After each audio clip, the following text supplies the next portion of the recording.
새벽에 기도하는 중에 특별히 이 사순절 십자가를 깊이 묵상하고 또 묵상하는 중에 오늘 이 본문의 말씀이 저에게는 새롭게 다가왔어요. 누구든지 나를 따라오려거든 자기를 부인하고 자기 십자가를 지고 나를 쫓을지니라. 우리가 얼마나 많이 들었던 말씀이에요. 또 저 자신도 여러분에게 셀 수 없이 많이 선포했던 그런 말씀이기도 합니다. 또 이 말씀만큼 주님이 우리에게 하신 말씀 중에 우리를 부담스럽게 하는 말씀도 저는 없으리라 생각해요. 사실은 이 말씀을 선포하는 선포자나 이 말씀을 듣는 성도들이나 부담스럽기는 매 한 가지예요. 자기를 부인하고 자기 십자가를 지고 나를 쫓아오려는데 마음에 큰 은혜가 되고 감동이 되고 그래서 달려갈 만한 사람들이 얼마나 있겠는가. 부담스러운 거죠. 너무나도 부담스러운 그런 말씀인데 근본 사순절을 이렇게 보내면서 제가 이 말씀을 다시 이렇게 묵상하는 중에 근본 사순절에는 이 말씀이 저에게 부담스러운 말씀으로 이렇게 다가오기보다는 따뜻한 말씀으로 이렇게 다가왔어요. 야, 참 신기하다. 이 말씀이 이렇게 따뜻하게 와닿더라고요. 그리고 십자가를 묵상하는데 십자가가 내 마음을 공감하는 것 같고 나와 소통하는 것 같고 정말 나를 사랑하는 것 같은 그런 느낌을 받게 되었습니다. 여러분, 오늘 말씀은 우리가 너무도 잘 아는 말씀이죠. 오늘 이 주님께서 사랑하는 제자들에게 주신 말씀인데 이 말씀의 배경을 보면 이렇습니다. 주님이 드디어 당신이 이제 큰 고난을 당하고 죽임을 당하게 될 것을 제자들에게 비로소 말씀하여 주세요. 그러면서 하신 말씀이 내가 이제 예루살렘에 올라가게 될 텐데 예루살렘에 올라가게 되면 장로들과 대제사장들과 서기관들로 하여금 많은 고난을 받을 것이다. 그리고 그 고난으로 인해서 결국 죽임을 당하게 될 것이다 라고 하는 그런 참으로 안타까운 말씀을 전하여 주십니다. 그랬더니 그 소리를 곁에서 들었던 제자 베드로가 성경에 보니까 항변하였다. 그러니까 그가 강하게 저항하면서 주님, 그리하시면 안 됩니다. 주님께서 많은 고난을 당하고 죽임을 당한다는 게 웬 말입니까? 라고 하는 그런 얘기죠. 그래서 그 길을 가로막아요. 그때 주님께서 그 베드로를 바라보시면서 사탄아 물러가라. 너는 나를 넘어지게 하는 자로다. 내가 하나님의 일을 생각하지 아니하고 사람의 일을 생각하는구나 하면서 엄청난 그런 책망을 사랑하는 제자 베드로에게 하시는 장면이 나와요. 그리고 난 다음에 주님께서 그 곁에 있었던 제자들에게 하신 말씀이 바로 오늘 본문의 말씀이에요. 누구든지 나를 따라오려거든 자기를 부인하고 자기 십자가를 지고 나를 쫓을지니라 라고 하는 이 말씀입니다. 그러니까는 이 말씀을 요약해 보자면 이런 얘기죠. 사람의 일이 있고 하나님의 일이 있다. 그렇죠? 근데 베드로는 지금 하나님의 일을 생각하지 않고 사람의 일을 생각하고 있었다는 거죠. 저는 말하기는 이 사순절 5번째 주일 아침을 맞이하면서 주님 앞에 예배하며 나가고 있는데 여러분의 마음속에 사람의 일이 아닌 하나님의 일을 생각하는 은혜가 있기를 간절히 바랍니다. 할렐루야. 이게 중요해요. 이게 중요해요. 베드로는 수제자였죠. 주님 곁에서 가장 주님의 마음을 기쁘게 해드리고 때로는 주님을 위로하고 때로는 주님과 함께 고난도 겪었던 그런 훌륭한 제자입니다.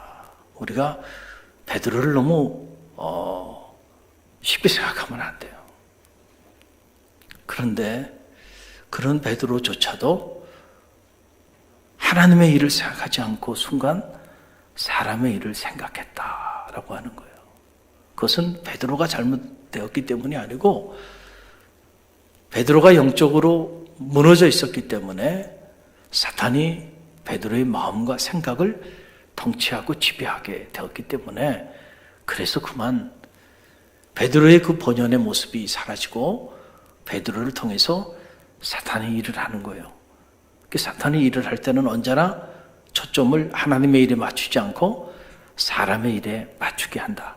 그러면 사람의 일과 하나님의 일의 차이는 뭘까? 오늘 주님의 말씀을 근거로 해서 본다고 한다면 간단하죠. 사람의 일은 십자가의 고난을 피하는 거예요. 그리고 하나님의 일은 십자가의 그 고난의 길을 걸어가는 거예요. 자, 이것이 사람의 일과 하나님의 일의 차이다라고 하는 사실이에요. 오늘 여러분이 하나님의 일을 생각하는 자리가 되기를 원한다고 한다면 여러분의 마음의 자리 속에 여러분이 짊어져야 하는 그 십자가의 고난이 여러분 앞에 그려져야 하고 오늘 여러분이 그 십자가를 짊어지겠다고 하는 각오와 결단이 여러분 가운데 자리할 때 비로소 여러분은 하나님의 일을 행하는 역사가 나타나게 된다라고 하는 그런 사실입니다. 우리는 흔히들 십자가 없는 부활은 없다 이런 얘기를 하잖아요. 그래서 no cross, no crown 이런 말 하는데 물론 틀린 말은 아니에요. 맞는 말씀이죠. 그런데 근본 사순절을 보내면서 제게는 그 의미가 새롭게 다가왔어요. 단지 우리가 부활의 영광에 이르기 위하여 십자가를 지는 것일까? 자칫 잘못하면 그것조차도 대단히 이기적인 발상, 그것조차도 대단히 기복적인 신앙에 잔착해 있는 것은 아닐까라고 하는 그런 생각을 갖게 됐어요. 우리가 우리의 가정에서, 우리 교회에서, 또 직장에서, 사업의 현장에서, 이 세상 속에서 우리에게 맡겨진 크고 작은 십자가를 지는 목적이 단지 부활의 영광에 이르기 위해서 그래서 여러분이 지는 것이라고 한다면 저는 그것조차도 어떻게 보면 주님께서 우리에게 하신 말씀의 의미를 충분히 이해하지 못한 것은 아닐까라고 하는 생각을 이번 사순절을 보내면서 느끼게 되었다라고 하는 사실입니다. 부활의 영광에 이르기 위해서 우리가 십자가를 지는 게 아니고요.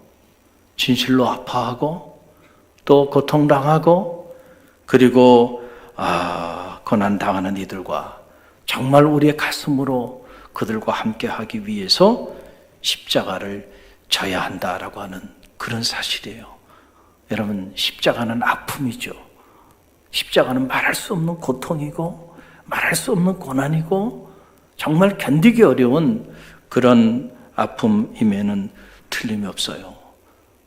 여러분, 우리가 흔히 하는 말이 아픈 만큼 성숙해진다 이런 얘기 하잖아요. 그 말이 무슨 말이에요? 사람이 아파보지 않으면은요 아파하는 사람들의 마음을 가슴으로 알 길이 없습니다.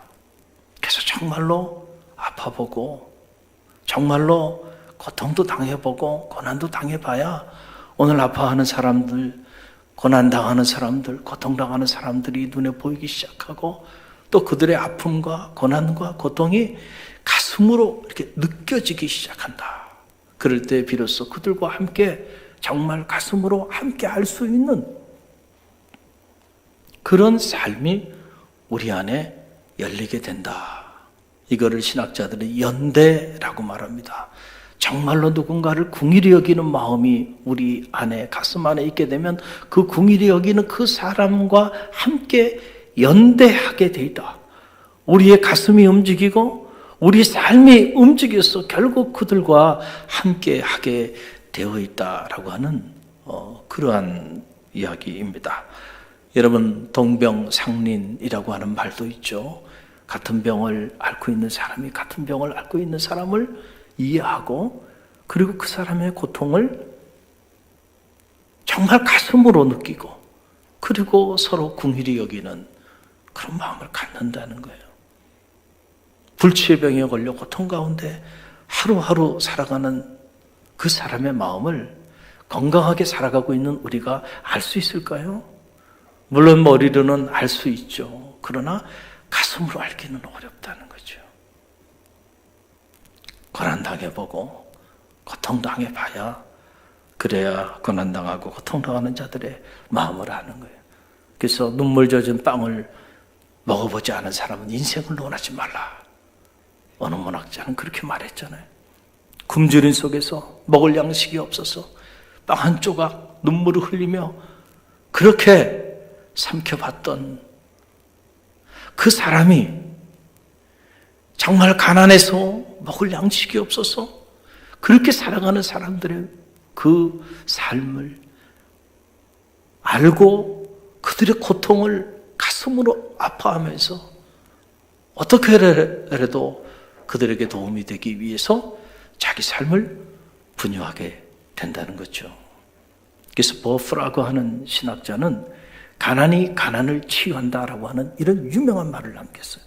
우리는 이해가 되지 않죠. 뭔가 물질이 많아야 그래야 가난한 사람도 구제하고 뭔가 우리가 가진 것이 많아야 그렇지 못한 사람들에게 나누지 않는가. 그래서 우리가 기도할 때 많은 물질을 주세요.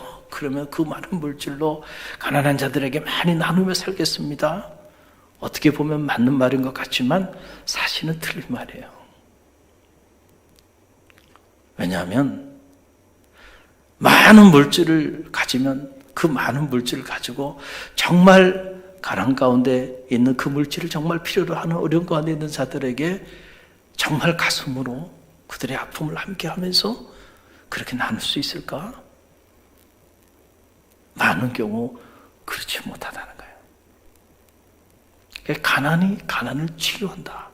가장 가난하셨던 주님이 가장 가난한 우리를 부욕해 하셨다. 할렐루야. 그래서 실제로 보면요, 많이 가진 사람이 구제를 하기보다는요, 많이 갖지 못한 사람들이 진심으로 가난한 사람들을 돕고 나누는 일에 더 앞장서고 있는 것을 보게 돼요. 왜냐하면 그들은 가슴으로 느끼기 때문에 그 아픔을, 그 고통을. 그래서 많이 가진 사람들, 많은 재능을 가진 사람들이 그만큼 많은 그렇지 못한 사람들을 위하여 살아갈 것 같지만 실상은 그렇지 않아요. 오히려 적게 가진 사람들이 더 많이 나누고 적게 가진 사람들이 더 많은 사람을 풍요롭게 한다는 거죠. 할렐루야. 여러분, 여기에 놀라운 비밀이 담겨 있어요. 누구든지 나를 따라오려거든 자기를 부인하고 자기 십자가를 지고 나를 쫓을지니라. 우리가 다 이미 너무 많이 들었던 말씀이라 암기하고 또 암기하고 가슴에 새기고 있는 그런 말씀이죠. 한마디로 말씀드리면 이 말씀은 제자도의 비밀을 얘기해 주는 거죠. 제자가 되는 길, 나의 팔로워가 되기 위해서는 너를 부인하고 너의 십자가를 지고 나를 쫓을지니라. 이것만큼 선명한 제자도에 관한 주님의 말씀이 어디 있겠어요. 이 제자도는 다른 말로 표현하면 곧 저는 사랑도다. 다시 말해 우리가 어떻게 사랑할 것인가 라고 하는 그 사랑의 비밀을 얘기해 주는 말씀이고, 여러분, 누가 제자입니까? 이게 제자도의 말씀이라고 한다면 그러면 그 제자는 어떤 사람이 제자입니까? 라고 하는 얘기예요. 다른 게 아니에요. 주님이 사랑했던 것처럼 서로 사랑하며 살아가는 사람이 제자입니다. 할렐루야. 그래서 이 제자도의 말씀과 우리가 이 사랑도의 말씀은 둘이 아니고 하나로 만나는 거예요. 십자가를 짊어질 때 비로소 진실로 누군가를 사랑할 수 있어요. 십자가를 짊어질 때 비로소 진실로 주님을 사랑할 수 있어요. 그 전에는 안 돼요. 그 전에는 알 수가 없어요. 느낄 수가 없어요. 그래서 여러분, 이 요한복음 13장 34절로 35절 말씀 보게 되면 주님이 우리에게 새 계명을 주셨어요. 새 계명을 주시면서 하신 말씀 함께 읽어봅니다. 새 계명을 너희에게 주노니 서로 사랑하라. 내가 너희를 사랑한 것 같이 너희도 서로 사랑하라. 너희가 서로 사랑하면 이로써 모든 사람이 너희가 내 제자인 줄 알리라. 아멘. 자, 제자도에 관한 말씀이죠. 이것도 너희가 서로 사랑하면 이 모든 사람들이 너희가 내 제자인 줄 알리라. 누구든지 나를 따라오려거든 자기를 부인하고 자기 십자가를 지고 나를 쫓을지니라. 이것도 제자도에 대한 말씀이고, 이 세 계명에 관한 말씀도 제자도에 관한 말씀이죠. 그래서 서로 사랑하며 사는 일, 각자 자기 십자가를 짊어지고 살아가는 일은 이것이 둘이 아니고 하나로 만난다라고 하는 그런 사실입니다. 우리가 누군가를 거짓없는 사랑, 그 사랑으로 품고자 한다고 한다면 가장 먼저 가슴이 움직여야 되고요. 그러고 난 다음에 삶이 움직여야 돼요. 가슴이 움직이지 않고 삶이 움직이지 않는 사랑은 그건 진실한 사랑이라고 말하기 어려워요. 정말로 여러분들이 누군가를 사랑하면요, 그때부터 가슴이 아파지기 시작하는 거예요. 가슴이 아파지기 시작하는 거예요. 사랑하는 그 사람이 어려움 가운데 있고 고통 가운데 있는데 여러분의 가슴은 전혀 고통이 느껴지지 않아. 그러면은 여러분은 그 사람을 진실로 사랑하는 거 아니에요. 보세요. 여러분이 여러분의 자녀 사랑하시죠? 자녀는 다 사랑하잖아요. 그런데 여러분의 자녀가 너무너무 사는 게 힘들어서 여러분의 그 사랑하는 딸이 그 고통 가운데 그렇게 살아가고 있다고 한번 생각해 보세요. 자, 그 사실을 여러분들이 봤는데 여러분은 잠이 잘 옵니까? 여러분은 좋은 음식점에 가서 그렇게 맛있는 음식을 드시면서 그렇게 행복한 이야기를 함께 나누면서 그렇게 시간을 보낼 수 있나요? 그걸 보고 왔는데 가슴이 아프죠. 가슴이 아파. 잠이 오질 않죠. 그리고 내 형편이 어떠하든지 간에 그거 생각하지 않고요. 그리고는 달려가서 어떤 모습으로든 내 사랑하는 딸이 이렇게 어렵게 고통 가운데 살아가는데 어떤 모습으로든 그를 돕지 않겠어요? 왜 그러나요? 진실로 사랑하니까 그런 거예요. 진실로 사랑하면 가슴으로 느끼고 그리고 삶이 움직이게 돼 있다라고 하는 그런 이야기입니다. 왜 십자가를 지고 나를 쫓으라 주님 말씀하셨을까? 이 곰곰이 생각해 보니까 단지 부활의 영광에 이르기 위해서 그렇게 하라 이런 말씀이기보다는 그것은 결과로 주어지는 것이지 우리가 십자가를 지면서 그것을 목적으로 생각하며 그렇게 십자가를 짊어져야 되는 것은 아니라고 저는 생각이 드는 거예요. 그건 결과로 주어져요, 하나님이. 단지 오늘도 고통당하고 있는 이들, 아파하고 있는 이들, 그리고 고난 가운데 살아가고 있는 이들, 그들과 함께 그들의 아픔에 동참하고 그들의 고통에 함께 가슴으로 함께 공감하고 그들의 고난에 함께 하기 위해서는 너도 너의 십자가를 짊어져야 그 아픔, 그 고난, 그 고통을 겪어봐야 고통당하는 이들, 고난당하는 이들, 아파하는 이들을 sympathy, 내 마음으로 동정하는 단계를 넘어서 긍휼히 여기는 정말 그들을 사랑하게 되는 이러한 역사가 나타나게 되기 때문에 그래서 너에게 주어진 십자가 그거 짊어지고 나를 쫓으라 라고 하는 그런 말씀이죠. 십자가를 짊어질 때 주님의 아픔을 느낄 수 있어요. 십자가를 짊어질 때 오늘 아파하며 고통당하는 그런 자들과 진심으로 연대할 수 있고 또 그들이 눈에 보이기 시작해요. 우리는 우리가 관심 갖고 있는 것이 우리 눈에 보이는 겁니다. 우리가 똑같은 공간을 살아가도요, 다 똑같이 보고 살아가는 거 아니에요. 어디에 관심을 갖고 살아가느냐에 따라서요, 어떤 사람에게는 보이지 않는 것이 어떤 사람에게는 보입니다. 이게 참 신기해요. 신기해요. 최근에 제가 월요일에 특별한 사역 스케줄이 잡히지 않으면 작은 배낭 하나 짊어지고 산에 오릅니다. 여기 북한산, 유네스코에도 등재된 유명한 산이죠. 산에 올라가요. 새벽기도 마치고, 요즘 계속 새벽 성회 하잖아요. 그리고 난 다음에 오전에는 목장 예배 또 영상 촬영을 합니다. 그래서 월요일 새벽에 나와서 오전에 그 사역을 다 마치고, 그리고는 이제 점심때쯤 돼가지고, 특별히 다른 사역이 잡히지 않았을 때는 제가 김밥 하나 이렇게 사가지고요, 산에 올라가요. 산으로 올라가요. 산에 올라가면서 처음에는 아내와 함께 이렇게 산에 오르기 시작했는데, 우리 집사람이 무릎이 약해서 산에 한번 올라갔다 와가지고 지금까지도 무릎 치료를 하고 있어요. 그러니까 여러분, 함부로 또 목사님이 산에 오른다고 그 다음날 여러분 또 무작정만 산에 올랐다가는 큰일 납니다. 그 산에 오르는 거는 많은 위험이 도사리고 있기도 해요.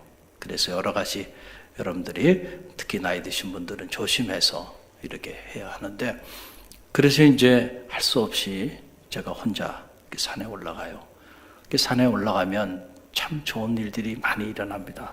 특별히 월요일 날에는 산속에 사람이 없어요. 그러니까 산에 올라가는 순간부터 마스크를 풀는 거예요. 얼마나 좋은지 몰라. 그게 살 것 같아요. 마스크를 풀고, 그리고 산에 이렇게 그 숲속으로 이렇게 들어가다 보면 이 북한산이 이렇게 아름다운지 정말 몰랐어요. 조금만 올라가도 그 암벽들에 숨어있는 비경이요, 정말 발을 멈추게 합니다. 야, 이렇게 아름다운 암벽들이, 이렇게 아름다운 바위들이 있었구나. 그러면 거기에 발을 멈추고 그 암벽들 위에 이렇게 앉아서 조용히 눈을 감아보면요, 새소리들이 들리고 바람소리, 그리고 그 산속의 기운이 이렇게 온몸으로 이렇게 느껴져요. 그러면 조용히 30분도 눈을 감고 이렇게 묵상 기도를 해요. 시간 가는 줄 몰라요. 그렇게 조용히 묵상 기도를 하다 보면 모든 잡념과, 그리고 집착과, 그리고 산 아래서 이 불편했던 모든 마음들이요, 한순간에 싹 사라져버리는, 그래서 내 마음이, 내 영혼이 이렇게 정화되는 이러한 느낌을 갖게 돼요. 그리고 산에 이렇게 더 올라가고 더 올라가다 보면 고통도 있어요. 산에 오르는 고통도 있지만, 그러나 그 고통 너머에 기쁨과 또 환희와 또 말로 설명할 수 없는 그런 성취감들이 있어요. 특별히 이제 능선을 쭉 지날 때 보면 정말 이런 것이 하나님의 품일 수 있겠구나라는 걸 느껴요. 너무 아름다우니까. 하나님의 아름다움을 이렇게 온몸으로 느낄 때가 있어요. 특별히 그 능선을 이렇게 쭉 따라서 숲속으로 쭉 들어갈 때는 이런 게 하나님의 품이겠구나, 이런 느낌을 갖게 되고요. 특별히 이제 정상에 이렇게 오르게 되면 정상에서 내려다보는 산 아래의 세상, 그 정상에서 볼 때는요, 서울 시내가 저 롯데월드까지 다 이렇게 한눈에 내려다 보이는데, 세상을 좀 관조하며 바라볼 수 있는 여유로운 마음이 생겨요. 그 정상에서 이 서울시를 내려다 보이면. 그리고 제 안에 드는 생각이, 저곳에서 맺고 인연 맺고 사랑하는 사람들, 그 사람들과의 그 인연을 소중하게 간직하며 살아야 되겠다, 그런 생각도 제 안에 또 들기도 하고요. 할렐루야. 그래서 처음에는 운동을 하기 위해서 이렇게 산에 올랐는데, 요즘은 운동을 하러, 등산이 하러 올라가는 게 아니고, 제 스스로가 언제부터인가 산에 오르는 것은 일종의 영적인 사역이 됐어요. 그래서 산기도다. 산기도하러 가는 거예요. 산기도. 그래서 제가 기도원에 피정을 가끔 가잖아요. 제가 사역을 하면서 많이 지쳐 있을 때, 영적으로나 또 심적으로 많이 탈진돼 있을 때는 제가 기도 피정을 갑니다. 그런데 마치 산에 이렇게 올라갔다가 내려오면요, 그 피정을 갔다 온 그런 느낌이에요.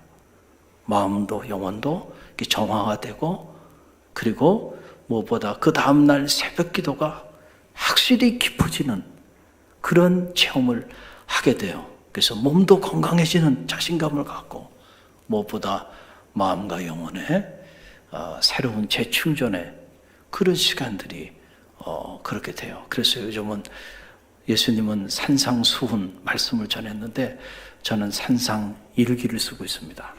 언젠가 여러분들에게 공개할 수 있는 날이 있을지 모르겠지만은, 그래서 산을 오를 때마다 하나님이 제게 주시는 영적인 체험, 감동, 이런 것들을 제가 기록으로 다 이렇게 남기고 있습니다. 특별히 최근에는 이 백운대라고 하는 곳을 올라갔다 왔는데, 여러분 백운대 아시나요? 대부분이 다 아실 거예요. 제가 갈릴리 교회 부임해서 12년 동안 그 백운대를 바라보면서요, 언젠간 저기에 한번 올라보고 싶다. 저 정상에 한번 가보고 싶다. 그 12년째 제가 이 산 아래서 말로만 했고요, 12년 만에 꿈을 이룬 겁니다. 할렐루야. 제가 꿈을 이루니까 여러분 가슴이 아파요. 야, 12년 동안 그냥 바라만 봤어요. 바라만. 도봉구에 사는 사람들은 하루에도 수십 번씩 보잖아요. 저 망경대, 백운대, 인수봉 늘 보고 있잖아요. 저 정상에 올라갈 수 있다고 하는데 저기 한번 가보고 싶다. 가보고 싶다. 그런데 여유가 없었어요. 기회도 없었고요. 그래서 못 가다가 이번에 그 백운대를 그 정상에 올라가서 참 아름답더군요. 그러면서 제가 드는 생각이 그거예요.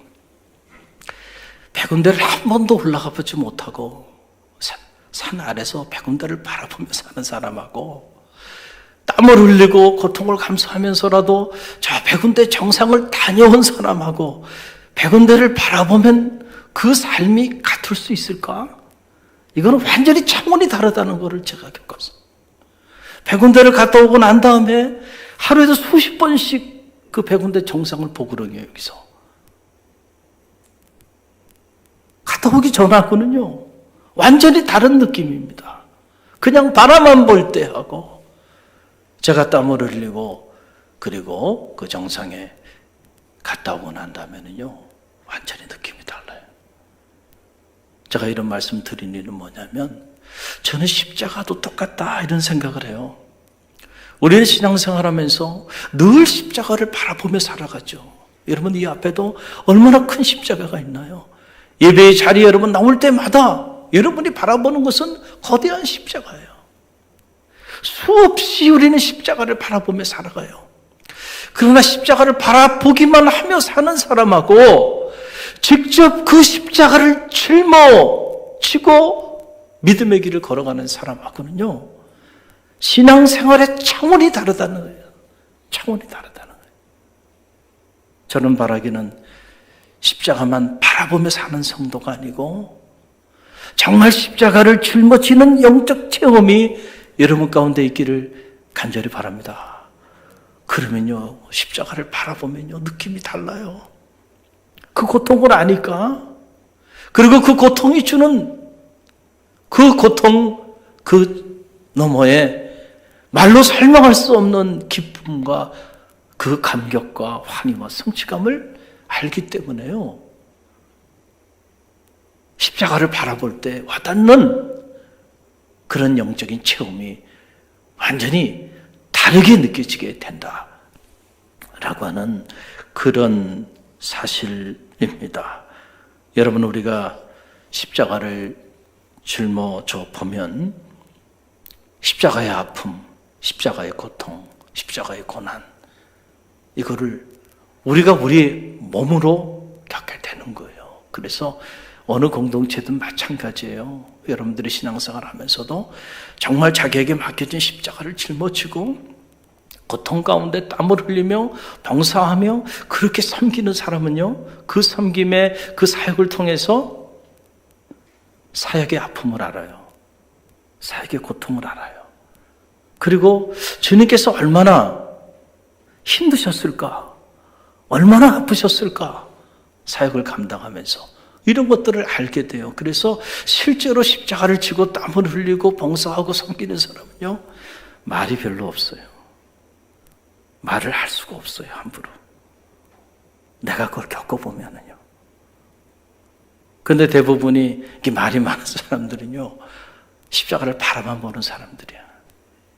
그래서 그 십자가의 아픔과 고통과 그 고난을 모르기 때문에 그냥 너무 쉽게 말을 하는 거예요.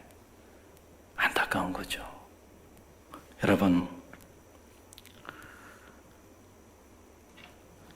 최근에 시인 허영자 씨, 이 허영자 씨가 쓴 시가 아픔이 아픔에게예요. 오늘 제가 이 시를 묵상하면서 그래서 이 시를 오늘 설교의 제목으로 이렇게 잡게 된 거예요. 아픔이 아픔에게. 참 통찰력이 있는 그런 시라고 저는 생각합니다. 제가 이 아픔이 아픔에게, 허영자 씨의 이 시를 여러분에게 잠시 소개해 드리면 이렇습니다. 내가 많이 아프니 더 많이 아픈 너를 생각한다. 내 병상이 쓸쓸하니 더 많이 쓸쓸한 내 자리를 생각한다. 내가 많이 아프지 않았다면 더 많이 아픈 너의 아픔 알지 못하였으리라. 내가 외롭지 않았다면 더 많이 외로운 너의 외로움을 그냥 지나쳤으리. 아픔은 견디기 어려운 고통 혹은 절망일지라도 나 아프기에 더 아픈 너를 헤아려 손잡을 수 있네. 나 아프기에 더 아픈 너를 위하여 맑게 손 모아 기도하네. 훌륭한 신앙인이도 한 이 허영자 씨의 아픔이 아픔에게, 참 이 시를 최근에 제가 접하고 참 큰 공감을 갖게 됐어요. 그렇지. 내가 아파봐야 아픈 사람의 그 아픔을, 내가 외로워봐야 외로워하는 사람의 그 마음을 진심으로 공감하고 위로할 수 있지. 십자가가 뭘까? 왜 주님은 십자가를 치고 당신을 쫓으라고 말씀하셨을까? 십자가의 고통, 십자가의 고난, 십자가의 아픔을 경험하라는 거예요. 그것을 경험하지 않고서는 너는 진실로 아파하는 자들, 고통당하는 자들, 고난당하는 자들의 위로자가 될 수 없고 치유자가 될 수 없고 그들의 진정한 의미의 친구가 될 수 없기 때문이다라고 하는 그런 사실입니다. 십자가는 아픔입니다. 주님은 십자가의 아픔을 통해서 우리의 아픔을 위로하셨고 그 위로는 우리의 아픔을 치유하기에 충분한 능력이 있는 그런 위로가 되었던 것이죠. 그래서 이 영성가 헨리 라우엔이라고 하는 사람이 상처받은 치유자라고 하는 유명한 책을 써요. Wounded Healer라고 하는 말이죠. 상처받은 치유자. 우리 모든 그리스도인들은 다 치유자로 부르심을 받았다는 거예요. 이 땅에 상처받은 자들을 위로하고 상처받은 자들을 치유하는 치유자로 우리가 다 부르심을 받았는데, 어떻게 우리가 상처받은 자들을 치유하는 치유자로 살아갈 것인가? 그것은 주님을 보면 알 수 있다는 거예요. 주님이야말로 상처받은 치유자 1호가 된다는 거예요. 이게 무슨 말이냐? 십자가의 상처가, 주님의 그 십자가의 상처가 우리를 위로하는 동력이 되고 있다는 거예요.